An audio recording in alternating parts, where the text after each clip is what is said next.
Hello everyone, welcome back to another video. It's Luke Kelsall here from Growing Nature. Today I'm going to show you exactly how you can build your own simple trellis structure in your own garden. So let's get into the video.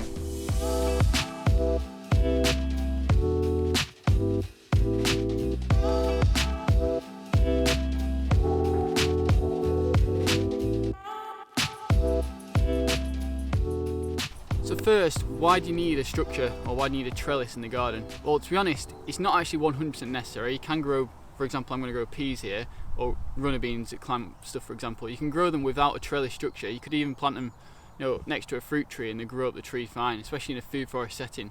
But the point is, certain plants like to grow up structures because they naturally want to climb. This structure I'm going to create today, in the summer, it'll basically become like a green wall.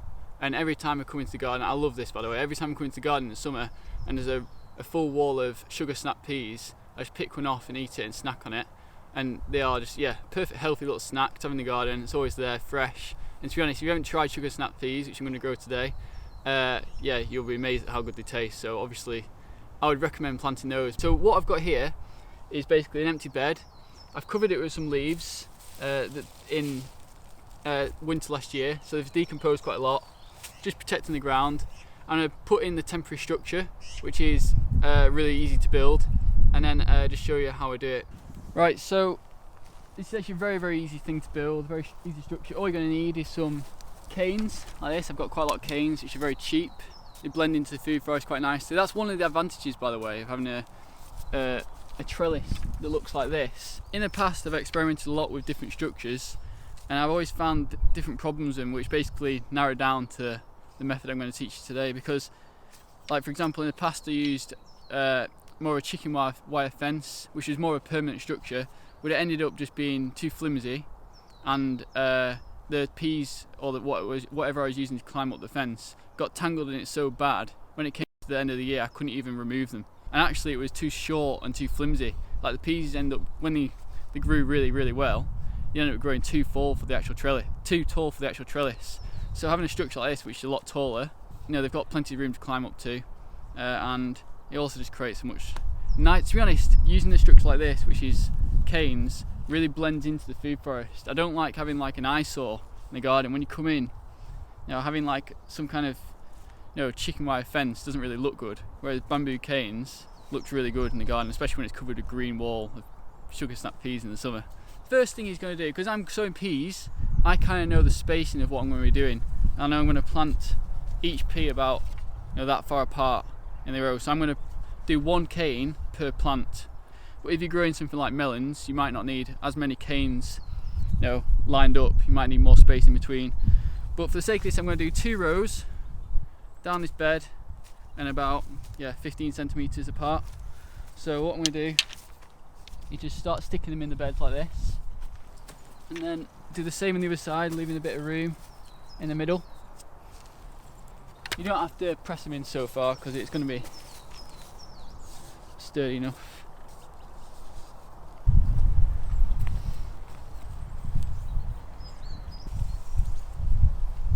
So as you can see, I've stuck all the canes in about that far apart because I'm going to be sowing peas, which don't require too much spacing.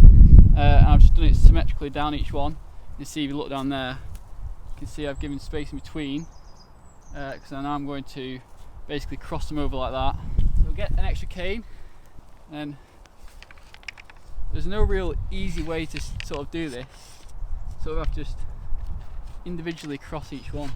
But once it's actually in, it's actually a very firm structure, to be honest.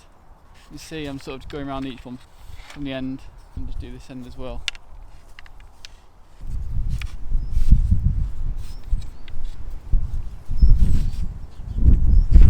So you can see that's actually a relatively easy structure to build, and it's pretty sturdy. I've not even put any string to reinforce it yet, and you can see that's pretty sturdy, especially when it gets stuff growing up it. It does naturally get stronger as well because it's got like extra roots in the ground. So you also see as well how I sort of created the strength of it, I suppose. When I was sticking these canes in, I made sure to stick them in straight first, and then once I bent them over, that created like the arc of the thing. I wasn't sticking them in at an angle because it wouldn't really work the same. Just in case there's an extra windy day, which will get quite a lot of wind here, I'm gonna get some string get some off and just wrap it around a few times and just tie a little knot.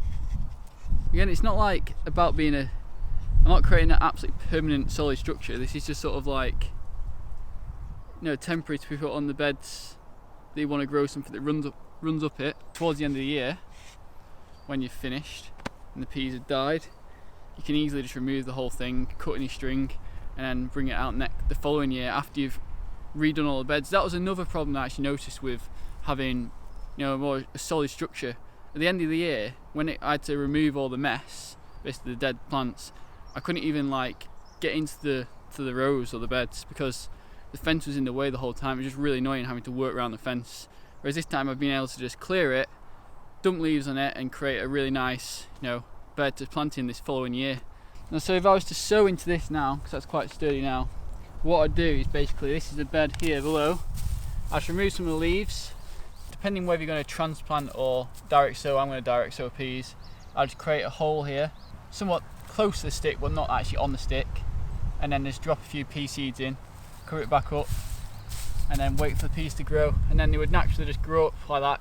Hopefully they would climb up themselves, but if they need an extra, like, you know, they need some help sticking to the cane, you could just tie them every now and again to keep them on the cane. Let's do a bit of a demo. If you imagine this, coming into the garden, and then this, obviously another feature, it looks quite empty without it before, and then this will be full with green peas all the way along, and you can come and pick and eat whatever you want. And also, because you can plant on both sides, it's going to go both sides like that. There'll also be peas on the inside as well. It'll be pretty solid green wall of peas. So as you can see, it's a really nice natural structure, really simple one.